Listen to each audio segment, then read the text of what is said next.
En algún lugar entre los acordes dulces de Solo pienso en ti y los aplausos ensordecedores de los años 80, existe un hombre que durante décadas fue ídolo, sueño adolescente y espejo de millones de corazones latinoamericanos. Su nombre es Guillermo Dávila, el eterno galán de las telenovelas, el cantante de voz temblorosa que hacía suspirar a toda una generación. Pero detrás de esa sonrisa perfecta, de esos ojos que parecían contener el mar Caribe entero, se escondía un océano mucho más oscuro, más profundo y más doloroso del que jamás se habló en las revistas del corazón. Hoy, después de años de silencio, de lágrimas contenidas y de noches en vela, vamos a adentrarnos en la historia que él mismo intentó enterrar bajo capas de música y de fama. Prepárate, porque lo que vas a escuchar no es la biografía de un ídolo intocable. Es el testimonio crudo de un ser humano que sangró en silencio mientras el mundo lo aplaudía de pie. Hay dolores que no se miden con lágrimas visibles. Hay dolores que se quedan atascados en la garganta, que se convierten en nudo eterno, que impiden cantar aunque la voz siga siendo la misma. Para Guillermo Dávila, ese dolor tiene nombre propio: Daniela. No la Daniela que el público conoció como su hija consentida en los escenarios, sino la otra, la que llegó al mundo en medio del escándalo más grande que jamás imaginó protagonizar el cantante de Tesoro Mío. Corría el año 2003 cuando una joven de veintitantos años, de mirada triste y voz temblorosa, apareció en la puerta de su casa en Caracas con una prueba de ADN en la mano y una frase que lo destrozó todo. «Tú eres mi papá». Ella se llamaba María Daniela Pérez, fruto de una relación fugaz que Guillermo había tenido en los años 70 con una corista que trabajaba en uno de sus primeros espectáculos. En aquel momento él era apenas un muchacho de veintipocos años, deslumbrado por la fama repentina, por los flashes, por las mujeres que caían rendidas a sus pies. Fue una noche, una sola noche de pasión sin consecuencias aparentes. Hasta que 25 años después, la consecuencia llamó a su puerta con ojos idénticos a los suyos. Guillermo recuerda perfectamente aquel día. Estaba solo en su apartamento de Altamira, escuchando una maqueta de lo que sería su próximo álbum, cuando sonó el timbre. Abrió la puerta y la vio, alta, delgada, con el mismo lunar debajo del ojo izquierdo que él tiene, con la misma forma de ladear la cabeza cuando está nerviosa. Ella no dijo nada al principio, solo extendió el sobre con los resultados del laboratorio y rompió en llanto. Y entonces él, que había enfrentado cámaras, periodistas, multitudes enfurecidas, que había cantado frente a estadios repletos, sintió que las piernas le fallaban. Se sentó en el suelo del pasillo, abrazándola como si abrazara a un fantasma que acababa de hacerse carne. Durante años había vivido con la sospecha. La madre de la muchacha lo había buscado una vez, en 1982, cuando él ya era la estrella máxima de Venezuela. Le escribió una carta que él nunca respondió, porque estaba recién casado, porque su carrera despegaba como un cohete, porque reconocer aquello significaba destruir la imagen de galán perfecto que tanto trabajo le había costado construir. Quemó la carta. Se convenció a sí mismo de que era mentira, de que eran cosas que pasaban cuando uno era famoso, de que las mujeres inventaban cualquier cosa por dinero o por 15 minutos de fama. Pero cuando tuvo a María Daniela frente a él, cuando vio sus manos temblar igual que las suyas antes de subir al escenario, supo que no había mentira posible. La primera vez que su hija mayor, la oficial, la que había criado desde pequeña, conoció a esta hermana secreta, fue en Navidad de 2004. Guillermo las sentó a las dos en el comedor de la casa de la Lagunita. Había preparado todo con nerviosismo infantil. El árbol iluminado, el ponche crema, villancicos de fondo. Pero cuando Daniela, la menor, empezó a hablar y a contar cómo había crecido sin padre, cómo su madre había muerto de cáncer cuando ella tenía 15 años, cómo había tenido que trabajar de mesera para pagar sus estudios, la otra Daniela, la que había tenido todos los privilegios, rompió en un llanto desgarrador que nadie pudo detener. «Papá, ¿cómo pudiste abandonarla?», le gritó entre sollozos. Guillermo no tuvo respuesta. Solo pudo bajar la cabeza y dejar que las lágrimas cayeran sobre el mantel blanco. Aquella noche durmió en el sofá porque no se sentía digno de compartir la cama con su esposa. Se quedó mirando el techo hasta el amanecer, recordando cada viaje, cada gira, cada mujer que pasó por su vida mientras una niña crecía preguntándose por qué su papá famoso nunca la buscó. Ese fue el principio del fin de su matrimonio con Cecilia. No porque ella no lo perdonara, sino porque él ya no podía perdonarse a sí mismo. Durante meses intentó reparar el daño. Le compró un apartamento a María Daniela, le abrió cuentas bancarias, la llevó a sus conciertos, la presentó como «mi otra hija», en entrevistas cuidadosamente calculadas. Pero cada vez que ella lo miraba con esa mezcla de amor y de reproche, él sentía que se ahogaba.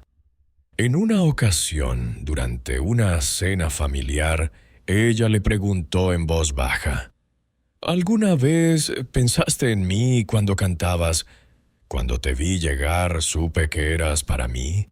Porque yo sí pensaba en ti cada vez que escuchaba esa canción en la radio». Guillermo dejó el tenedor en el plato y salió al jardín a vomitar. Nadie lo vio llorar, pero lloró tanto que se le hincharon los ojos durante días. Años después, en 2018, María Daniela dio una entrevista donde contó toda la verdad. Dijo que su padre había sido generoso económicamente, pero que nunca había sido padre de verdad. Que las veces que lo buscó para hablar de su madre enferma, él estaba de gira en México o en Perú. Que cuando finalmente se hicieron la prueba de ADN, él le pidió que no hablara con la prensa para proteger a las otras niñas. Que el día que él la reconoció legalmente, en el juzgado, ella sintió alivio y rabia al mismo tiempo. Guillermo vio la entrevista en su casa de Miami, solo, con una botella de ron en la mano. Lloró como no había llorado nunca, ni siquiera cuando murió su madre. Lloró porque entendió que el daño ya estaba hecho y que ningún dinero, ningún apartamento de lujo, ninguna canción dedicada en un concierto podía borrar 25 años de ausencia. Esa es la herida más profunda de Guillermo Dávila. No las críticas por su voz quebrada en los últimos años, no los memes crueles en redes sociales, no los titulares amarillistas. La herida es saber que hay una mujer en el mundo que lleva su sangre y que creció sintiéndose no deseada. Cada vez que alguien le pregunta cuál ha sido su mayor dolor, él sonríe con esa sonrisa triste que ya todos conocemos y responde: no haber estado ahí cuando más me necesitaron. Pero en realidad, en lo más hondo de su alma, sabe que su mayor dolor tiene nombre, apellidos y unos ojos que son exactamente iguales a los suyos cuando se mira al espejo. El amor para Guillermo Dávila nunca fue un tema sencillo. Fue incendio, fue refugio, fue cárcel y fue salvación. Todo al mismo tiempo. Se casó muy joven, a los 22 años, con una modelo venezolana llamada Chiquinquirá Delgado, madre de su primera hija.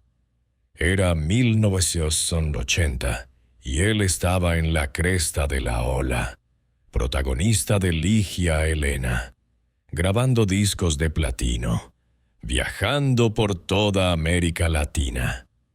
El matrimonio parecía de cuento de hadas. Las revistas los llamaban la pareja perfecta. Pero detrás de las fotos en la playa de Margarita ya empezaban a aparecer las primeras grietas. Guillermo era un hombre intensamente apasionado. Cuando amaba, amaba con todo el cuerpo y con toda el alma. Pero también era celoso, posesivo, inseguro. Las giras interminables lo alejaban de casa durante meses. Las fans lo perseguían hasta el hotel. Las tentaciones estaban en cada esquina. Chiquinquirá, que también tenía su propia carrera como modelo, empezó a cansarse de esperar. Las discusiones eran cada vez más fuertes.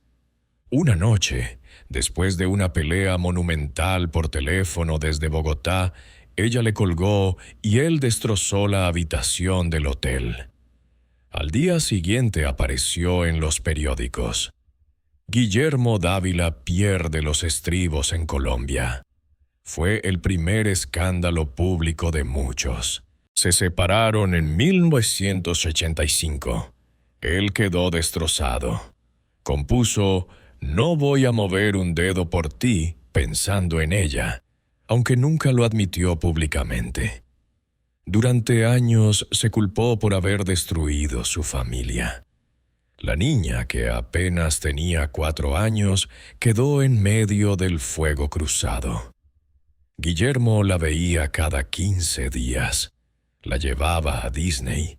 Le compraba todo lo que pedía. Pero no lograba llenar el vacío de no tenerla todos los días. Esa culpa lo acompañó siempre y se convirtió en el motor de muchas de sus decisiones posteriores. Después vinieron otras mujeres, actrices, cantantes, presentadoras. Relaciones intensas y fugaces que llenaban titulares pero que nunca llegaban a puerto. Hasta que en 1990 conoció a Cecilia Pimentel, una actriz colombiana de ojos verdes que lo miró de una forma distinta. No era la típica belleza explosiva que lo rodeaba. Era serena, fuerte, maternal. Se casaron en 1992 en una ceremonia íntima en Cartagena. Tuvieron 2 hijas más. Por un tiempo, Guillermo creyó que había encontrado la paz. Dejó un poco las giras largas, se dedicó más a la familia, incluso intentó producir telenovelas. Pero el destino tenía otros planes. El escándalo de la hija no reconocida estalló justo cuando el matrimonio parecía más sólido. Cecilia lo apoyó al principio. Lo acompañó al juzgado. Recibió a María Daniela en casa. Intentó hacer de puente. Pero el daño ya estaba hecho. Guillermo se encerró en sí mismo. Empezó a beber más de lo debido. Llegaba tarde a casa o no llegaba. Las discusiones volvieron, esta vez más silenciosas pero más profundas. En 2007 firmaron el divorcio. Fue él quien se fue de la casa. Cargó 2 maletas y se instaló en un apartamento en la Castellana, donde pasó meses sin contestar el teléfono. Fue entonces cuando apareció Odalis, la mujer que muchos consideran el gran amor de su vida tardía. La conoció en 2009 en un concierto benéfico en Miami. Ella era puertorriqueña, diseñadora de joyas, viuda, madre de 2 hijos adolescentes. No sabía quién era Guillermo Dávila. Cuando él subió al escenario y cantó Barco a la deriva, ella se quedó mirándolo como si lo reconociera de otra vida.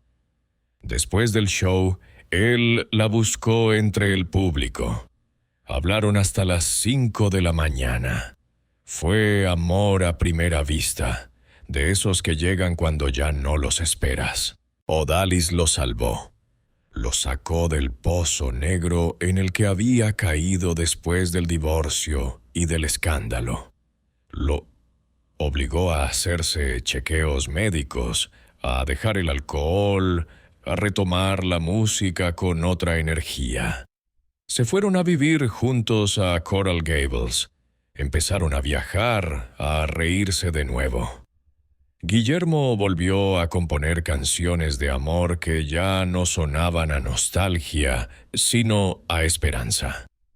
En 2015, después de 6 años juntos, se casaron en una ceremonia sencilla en una playa de Puerto Rico, descalzos, con los hijos de ambos como testigos. Fue la primera vez en décadas que se le vio llorar de felicidad en público. Hoy, a sus 70 años, Guillermo dice que la familia es lo único que realmente importa. Vive entre Miami y Caracas, rodeado de sus 4 hijas, de sus nietos, de Odalis, que sigue siendo su norte. Todavía hay heridas abiertas, especialmente con María Daniela, con quien la relación es cordial pero distante. Pero también hay reconciliación. Las niñas mayores han aceptado a la menor. Se reúnen en Navidad, en cumpleaños. Se toman fotos todos juntos que ya no parecen forzadas. Guillermo ha aprendido, a fuerza de golpes, que el amor verdadero no es el que aparece en las portadas de revistas. Es el que permanece cuando las luces se apagan, cuando la voz ya no es la de antes, cuando el espejo devuelve la imagen de un hombre que cometió muchos errores, pero que nunca dejó de intentar repararlos. Hay secretos que pesan más que cualquier trofeo. Hay secretos que se incrustan en el alma como astillas y que duelen cada vez que te mueves. Guillermo Dávila cargó uno de esos durante casi medio siglo. Un secreto que ni sus esposas, ni sus hijas, ni sus managers más cercanos conocieron jamás hasta que él decidió, a los 68 años, contarlo por primera vez en una entrevista que nunca se publicó completa.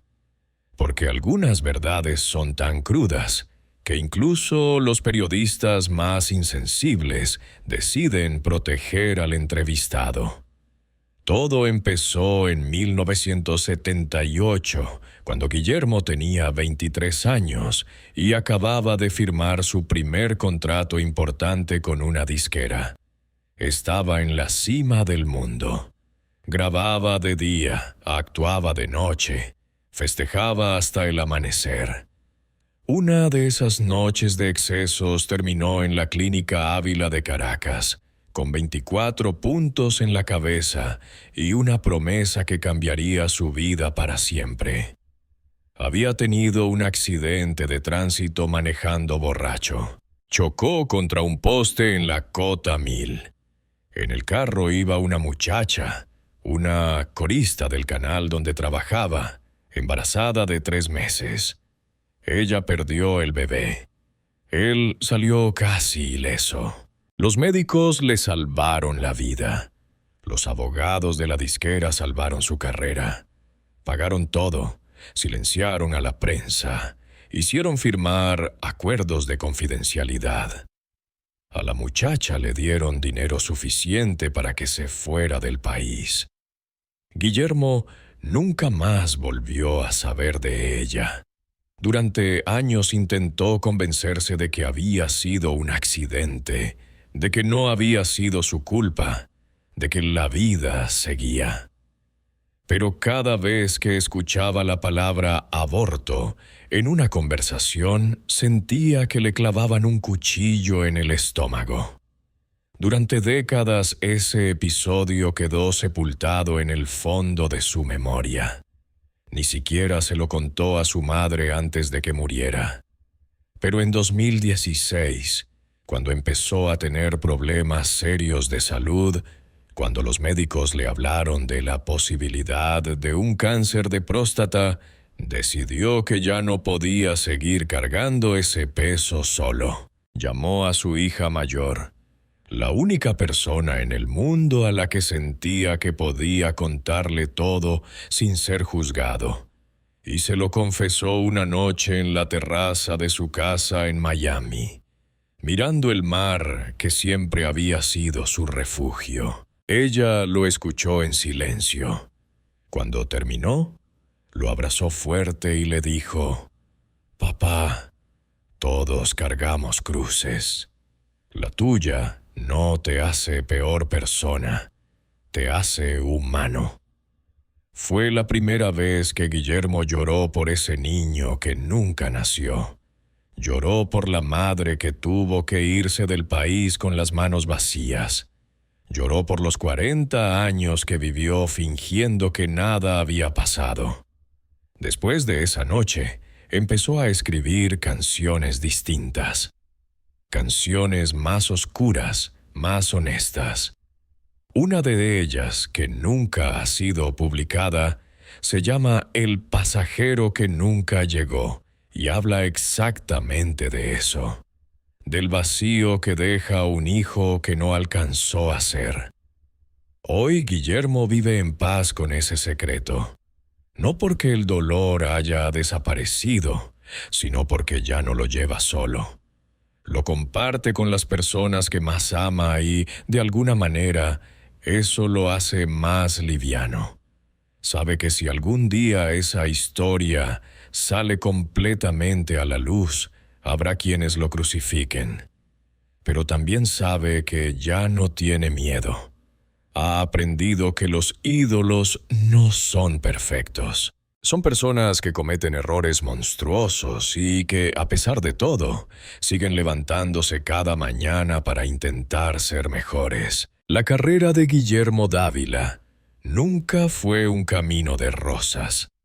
Fue un sendero sembrado de vidrios rotos que él pisaba descalzo mientras seguía cantando como si nada doliera.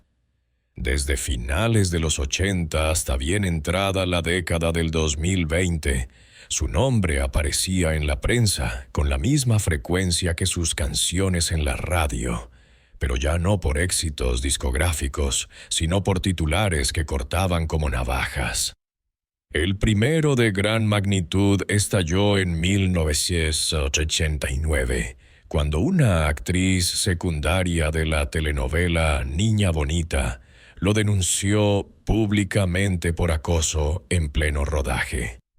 Según ella, Guillermo la había invitado a su camerino después de una escena de beso y, al rechazar sus avances, él la había insultado delante de todo el equipo técnico.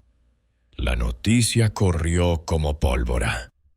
Las feministas recién organizadas en Caracas marcharon frente a las oficinas de Venevisión exigiendo que lo sacaran del aire. Guillermo juró que todo era mentira, que la muchacha buscaba fama a costa suya, pero el daño estaba hecho. Por primera vez en su vida, tuvo que cancelar conciertos porque los patrocinadores se asustaban. Pasó semanas encerrado en su casa de Prados del Este, sin contestar el teléfono, escuchando cómo su madre lloraba del otro lado de la línea, porque la vecina del quinto piso le había gritado sin vergüenza en el ascensor. Apenas se apagó ese incendio, vino otro peor. En 1994, durante una gira por Ecuador, fue detenido en el aeropuerto Mariscal Sucre con 2 gramos de cocaína en el forro de una chaqueta. La policía lo llevó esposado frente a las cámaras. Las fotos dieron la vuelta al continente. El galán romántico con la cabeza baja y las manos atrás. En Venezuela lo declararon persona non grata en varios canales. Su disco Para Siempre, que había salido apenas 2 meses antes, fue retirado de las tiendas. Guillermo pasó 3 días en una celda de Quito antes de que sus abogados lograran sacarlo bajo fianza. Regresó a Caracas convertido en fantasma. Los periodistas lo esperaban en Maiquetía día y noche. Tuvo que entrar por la puerta de carga, cubierto con una manta como un delincuente común. Durante meses no pudo salir a la calle sin que alguien le gritara cocalero o le hiciera gestos de aspirar. En una entrevista años después, confesó que esa fue la única vez que pensó seriamente en quitarse la vida. Se sentó en la bañera de su casa con una navaja en la mano y solo la imagen de sus hijas pequeñas lo detuvo. El nuevo milenio trajo nuevos escándalos, más sofisticados y más crueles porque ahora existían las redes sociales. En 2006, una supuesta examante vendió a una revista chilena unas fotografías donde aparecía Guillermo en situaciones comprometedoras durante una fiesta privada en Viña del Mar. Las imágenes eran borrosas, pero suficientes para que el escándalo estallara. Su esposa Cecilia, que estaba embarazada de su tercera hija, sufrió una crisis de hipertensión que casi le cuesta el bebé. Guillermo tuvo que volar de urgencia desde México, donde grababa una telenovela, y aterrizó en Caracas con la cara hinchada de tanto llorar en el avión. Esa vez no negó nada. Convocó una rueda de prensa en el Hotel Eurobuilding y, delante de 40 micrófonos, pidió perdón a su familia y al público sin dar explicaciones. «He cometido errores de hombre, no de artista», dijo con la voz quebrada. Muchos pensaron que esa confesión lo hundiría para siempre, pero paradójicamente fue la primera vez que una parte del público empezó a verlo como ser humano y no como ídolo de cartón. Luego vinieron los escándalos de deudas. En 2012, el Banco Occidental de Descuento ejecutó la hipoteca de su casa en La Lagunita porque llevaba 2 años sin pagar. Los camiones de mudanza llegaron un martes por la mañana y se llevaron muebles, premios, discos de oro, hasta el piano donde había compuesto Dama de Rojo. Las fotos de sus pertenencias apiladas en la acera dieron la vuelta al mundo. Ese mismo año lo demandaron 3 ex-managers por incumplimiento de contrato y una productora mexicana por abandonar una novela a mitad de grabación. Guillermo se declaró en bancarrota y tuvo que vender su colección de guitarras para pagar abogados. Vivió casi 1 año en un apartamento alquilado en Chuao, pequeño y oscuro, donde los vecinos lo reconocían en el ascensor y fingían no verlo. Fue en esa época cuando empezó a padecer insomnio crónico. Dormía 2 o 3 horas por noche y pasaba el resto del tiempo caminando descalzo por el balcón, fumando un cigarrillo tras otro, mirando las luces de Caracas como quien mira un recuerdo que ya no le pertenece. Y aún así, los escándalos seguían llegando. En 2019, cuando ya tenía 64 años y parecía que la vida por fin le daba un respiro, estalló el caso de las pensiones alimenticias atrasadas. Una exnovia de los 90, madre de un hijo al que nunca reconoció públicamente, lo demandó por más de $80,000 acumulados. El juicio se ventiló en los tribunales de familia de los Ruices, y cada audiencia era transmitida en vivo por los programas de farándula. Guillermo llegaba con gafas oscuras y la cabeza baja, escoltado por 2 guardaespaldas que ya no podían protegerlo de las cámaras. Perdió el juicio y tuvo que vender el último apartamento que le quedaba en Altamira para pagar la deuda. Esa fue la gota que colmó el vaso para muchos de sus seguidores de toda la vida. En las redes sociales lo tildaron de mal padre, de irresponsable, de vividor. Alguien creó una página llamada Guillermo Dávila debe desaparecer, que llegó a tener 100,000 seguidores en menos de una semana. Cada escándalo dejaba una cicatriz más profunda, pero también una extraña enseñanza.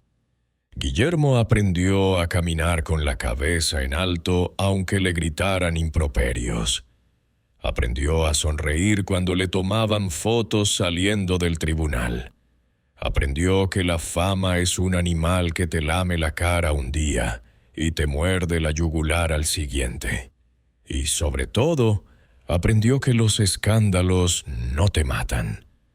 Te transforman en alguien que ya no le teme a nada, porque ya lo ha perdido todo varias veces. Si los escándalos fueron cuchillos, las críticas del público fueron veneno lento, que se coló por las venas durante años. Guillermo Dávila no solo tuvo que lidiar con titulares amarillistas, tuvo que soportar que su voz, esa voz que había sido su mayor tesoro, se convirtiera en objeto de burla nacional. Todo empezó en 2010, cuando durante un concierto en el Poliedro de Caracas, su registro agudo simplemente desapareció a mitad de «Solo pienso en ti». La nota se quebró. Se convirtió en un gallo espantoso que retumbó en los altavoces y quedó grabado para siempre en YouTube. Al día siguiente, los memes inundaron las redes. Guillermo con cara de pato, Guillermo como gallina clueca, Guillermo desafinando en cámara lenta. El video acumuló millones de vistas y se convirtió en la banda sonora de miles de bromas crueles. A partir de ahí, cada presentación era una ruleta rusa. La gente ya no iba a escucharlo cantar, iba a ver si volvía a desafinar. Los comentarios en Twitter eran despiadados. «Pobre Guillermo, ya no da ni para el karaoke. Retírate con dignidad, abuelo. Esa voz parece licuadora sin tapa». Él leía todo. No podía evitarlo. Entraba a las redes con cuentas falsas y se torturaba durante horas. En una entrevista confesó que llegó a vomitar antes de cada show por los nervios. Su garganta se cerraba literalmente.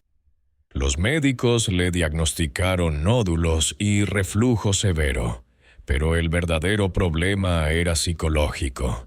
El miedo escénico más brutal que jamás había sentido. Las críticas no solo atacaban su voz, atacaban su físico, su edad, su pasado.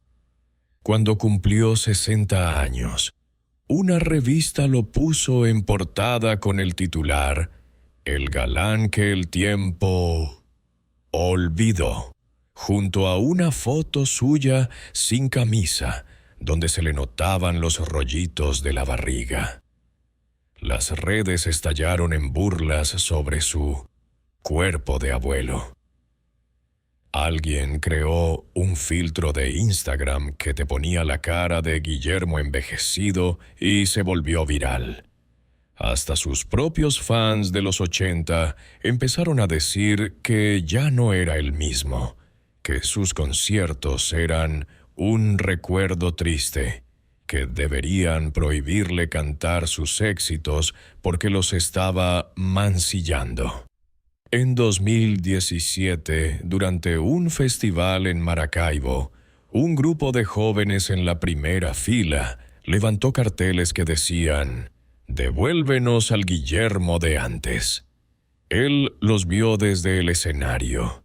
Se le humedecieron los ojos y aún así terminó el concierto con la dignidad de siempre. El golpe más bajo llegó en 2021. Cuando un influencer de 22 años hizo un video reaccionando a sus canciones clásicas y dijo textualmente: "Este señor era el Justin Bieber de los abuelos, pero ya está para el asilo". El video tuvo 15 millones de vistas. Guillermo lo vio en su casa de Miami mientras desayunaba y dejó la taza tan fuerte sobre la mesa que se rompió. Odalis lo encontró llorando en el suelo de la cocina, rodeado de pedazos de cerámica. Esa noche escribió una carta abierta que nunca envió. "He dado mi vida por hacerlos felices con mi música, y ahora me tratan como un mueble viejo que hay que tirar a la basura". Pero también hubo momentos en que las críticas lo obligaron a mirarse de frente. En 2015, después de un concierto desastroso en Perú donde tuvo que bajar 3 tonos todas las canciones, decidió operarse las cuerdas vocales en Houston. La cirugía fue arriesgada. Podía perder la voz para siempre. Pasó 3 meses sin hablar, comunicándose con una pizarra. Cuando volvió a cantar, la voz ya no era la de cristal de antes, pero era honesta, era cálida, era la voz de un hombre que había vivido. Muchos de los que antes se burlaban empezaron a callarse, porque ya no era el ídolo perfecto, era alguien que había caído y se había levantado cojeando pero de pie. Las críticas le enseñaron que el público no perdona el paso del tiempo, pero también le enseñaron que el verdadero artista no canta para ser aplaudido eternamente, canta porque no sabe hacer otra cosa. Y Guillermo siguió cantando aunque le doliera la garganta, aunque le dolar los ojos, aunque cada nota aguda fuera un salto al vacío. Porque entendió que la voz se puede quebrar, pero el alma, cuando es auténtica, nunca se rompe del todo. Los juzgados se convirtieron en la segunda casa de Guillermo Dávila durante más de una década. Entraba por la puerta de los tribunales de Caracas como quien entra a un ring donde ya sabe que va a sangrar. La batalla más larga y más dolorosa fue contra su exesposa Cecilia Pimentel, por la custodia y la pensión de sus 2 hijas menores. El proceso empezó en 2008 y duró casi 7 años. Las audiencias eran un espectáculo dantesco. Periodistas en las escaleras, fotógrafos dentro de las salas, testigos que vendían su versión al mejor postor. Cecilia lo acusaba de ser un padre ausente, de haberlas abandonado por sus giras y por sus amantes. Guillermo contraatacaba diciendo que ella lo había sacado de la casa sin motivo y que usaba a las niñas como arma. En una de las audiencias más duras, La psicóloga forense presentó un informe donde las niñas de 11 y 13 años decían que extrañaban a su papá, pero que les daba miedo cuando llegaba borracho a casa. Guillermo escuchó el testimonio desde el banquillo y se desmayó. Tuvo que sacarlo en camilla. Los titulares del día siguiente fueron devastadores. Guillermo Dávila se desmaya al escuchar a sus hijas. Perdió la custodia compartida y tuvo que pagar una pensión que en ese momento no podía asumir. Vendió su carro, sus relojes, hasta la cadena de oro que su madre le había regalado en su primera comunión. Otro frente judicial fue contra la disquera que lo había lanzado a la fama en los 80. En 2013, los demandó por derechos de autor impagos de sus canciones más emblemáticas. El juicio duró 4 años y terminó con una sentencia que le reconoció millones de bolívares, que en la hiperinflación venezolana de 2018 no alcanzaban ni para comprar un cartón de huevos. Mientras tanto, el fisco lo embargó por deudas tributarias acumuladas desde 2005. Le quitaron cuentas bancarias, le congelaron regalías, le pusieron sellos de embargo en la puerta del estudio de grabación que había construido con tanto esfuerzo. Pero la guerra más cruel fue la que libró contra sí mismo en 2016. Cuando lo demandaron por difamación después de que en una entrevista radial dijera que cierto productor famoso se quedaba con el dinero de los artistas. El productor era poderoso, tenía amigos en el gobierno y el juicio se convirtió en una cacería. Guillermo pasó noches enteras estudiando expedientes con sus abogados, aprendiendo términos legales, redactando escritos que entregaba personalmente porque no tenía dinero para mensajeros. En una audiencia lo hicieron esperar 8 horas en un pasillo sin aire acondicionado, a 40 grados de calor, solo para que al final suspendieran la sesión. Salió llorando de rabia, pero no se rindió. En 2020, cuando ya vivía en Miami, recibió la última citación. Un juicio en Venezuela por una deuda de arrendamiento de un local comercial que había alquilado en 2003 y que nunca pagó completo. Tuvo que volar a Caracas en plena pandemia, hacer cuarentena en un hotel custodiado, presentarse ante un juez que lo miraba como si fuera un delincuente común. Ese día, mientras esperaba en la antesala del tribunal, escribió en su celular: «He perdido casas, carros, dinero, prestigio, pero nunca perdí la capacidad de levantarme aunque me duelan las rodillas». Ganó ese juicio por prescripción, pero salió del tribunal sabiendo que ya no le quedaban fuerzas para más batallas legales.